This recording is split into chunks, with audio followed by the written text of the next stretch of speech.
মানুষের পাশে দাঁড়ানোর জন্য সবচেয়ে ওয়াইড একটা জায়গা হলো রাজনৈতিক প্ল্যাটফর্ম। আমাদের শহীদ প্রেসিডেন্ট জিয়াউর রহমান সাহেবকে আমি খুবই ভালোবাসতাম।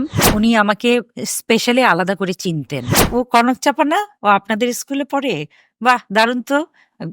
যত্ন নিয়েন কিন্তু একটা রত্ন। আমাদের আপসহীন নেত্রী আমাদের ম্যাডাম খালেদা জিয়া। আমি না মানে একই সাথে বুদ্ধিমান আবার একই সাথে বোকা। ওই যে প্রথমে বলেছি যে একটা মানে মানুষের পাশে দাঁড়ানোর জন্য সবচেয়ে ওয়াইড একটা জায়গা হলো রাজনৈতিক প্ল্যাটফর্ম। তো আমি যখন ইচ্ছা পোষণ করেছি যে আমি রাজনৈতিকভাবে কাজ করব, তখন আহ, আহ, বিএনপি আমাকে এত সম্মানের সাথে ডেকে পাঠালেন যে আমি আমি খুবই বিস্মিত হয়ে গেলাম যে তারা আমাকে যে মূল্যায়নটা করলেন, সেই মূল্যায়ন প্লাস আরেকটা কথা হলো যে একদম শিশু বয়সে আমি নতুন কুড়ির আবিষ্কার তখন থেকেই আমাদের শহীদ প্রেসিডেন্ট জিয়াউর রহমান সাহেবকে আমি খুবই ভালোবাসতাম। একজন শিশু একটা মানুষকে যেভাবে দেখে, মানে উনি এত শিশু বান্ধব ছিলেন। উনি আমাকে স্পেশালি আলাদা করে চিনতেন এবং খুবই স্নেহ করতেন। এবং ওনার মানে আলাদা মানে আমাদের স্কুলে উনি একবার গিয়েছিলেন, তখন আমরা গাইছিলাম প্রথম বাংলাদেশ আমার শেষ বাংলাদেশ। স্বাভাবিক, উনি যেখানে যান উনি এই গান শুনতে চান। তখন উনি আমার আমার দিকে তাকিয়ে হেডমাস্টার সাহেবের সামনে যখন গেলেন তখন বললেন, এই ও কনক চাপা না? ও আপনাদের স্কুলে পড়ে? বাহ! দারুণ তো। যত্ন নিয়েন কিন্তু একটা রত্ন। আমার বাবাকে ডেকে উনি এই কথা বলেছিলেন। আমি কিন্তু এই কথা কোনোদিন কোথাও বলি নাই। তারপরে অনেকগুলো মঞ্চে আমাদের আপসহীন নেত্রী, আপসহীন নেতা আমাদের ম্যাডাম খালেদা জিয়া, উনি ওনার সামনে যতবার গান গেয়েছি ততবার কেউ একজন এসে ডেকে পাঠিয়েছে যে ম্যাডাম আপনাকে ডাকছে। আমি মঞ্চ থেকে নিচে নামার পরে ওনার সামনে হয়তো ব্যারিকেড একটা, তো ওখানে যাওয়ার পরে উনি তো খুব স্বল্পভাষী মানুষ, উনি শুধু রোজ দিনই মানে আর না হয় ১০-১২টা মঞ্চে উনি আমাকে এভাবে ডেকেছেন। উনি বলতেন যে গান খুব ভালো হয়।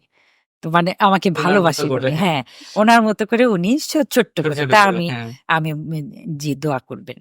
এবং সত্যিকার অর্থে যে আমাদের এখনকার ভবিষ্যতের নেতা তারেক রহমান সাহেব, উনি মানে এত মানে পিউরিফাইড একটা মানুষ হয়ে দাঁড়িয়েছেন, একটা পরিণত মানুষ। ওনার এখনকার যে প্রত্যেকটা কথা, প্রত্যেকটা নির্দেশনা সবকিছু মনে হয় যে আসলে একজন নেতার এইভাবেই বলা উচিত। তো সবকিছু মিলিয়ে আমার খুব মনে হয়েছে একটা লিবারেল একটা দল এবং মানুষের দল, মানে মানুষের কথা বলে এখান থেকে একটা ভালোবাসা তৈরি হয়েছে।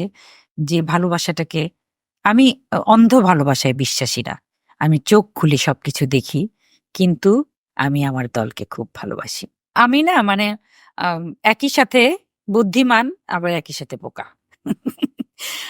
এইটা আমি খুব সরলভাবে কথাটা বললাম যে আমাকে যখন নিষিদ্ধ করা হলো ১৪ সালে আমি জয়েন করলাম এবং ১৮ সালে আমি নির্বাচন করলাম। ওটা তো ওই যে তাহাজ্জুদের নির্বাচন। এটা বলতে খুব খারাপ লাগে, কারণ তাহাজ্জুদ শব্দটা অনেক পবিত্র একটা শব্দ এবং অর্থবহ। সেই অর্থটাকে ওনারা এত সুন্দর একটা শব্দকে খুব নিকৃষ্ট পর্যায়ে নিয়ে গেছেন। তো যাই হোক, প্রহসনের নির্বাচন। তো সেই নির্বাচন করার পরে বিশেষ করে ১৮ সালের পরে আর কি ১৪ সাল থেকেই অল্প অল্প করে বাতিল হচ্ছিলাম। অনুষ্ঠান আসছিল, ক্যান্সেল হচ্ছিল, আসছিল, ক্যান্সেল হচ্ছিল। কিন্তু কি কারণে আমি মনে করছি যে অনুষ্ঠানই মনে হয় ক্যান্সেল। আমি এত কিছু বুঝি নাই আসলে। আর ১৮ সালের পর থেকে একদম রেডিও, টিভিতে তখন মানুষ আমাকে জানাতো যে, "আপা এত অনুরোধ করি রেডিওতে আপনার গান বাজে না।" তারপরে একদিন একজন জানালো যে, "আপা জানেন ২ জন স্টাফ রেডিওর আপনার গান বাজেছিল দেখে তারা এখন সাসপেন্ড।" তো ওই সময় আমি নিশ্চিত হলাম যে আমি ব্ল্যাক লিস্টেড।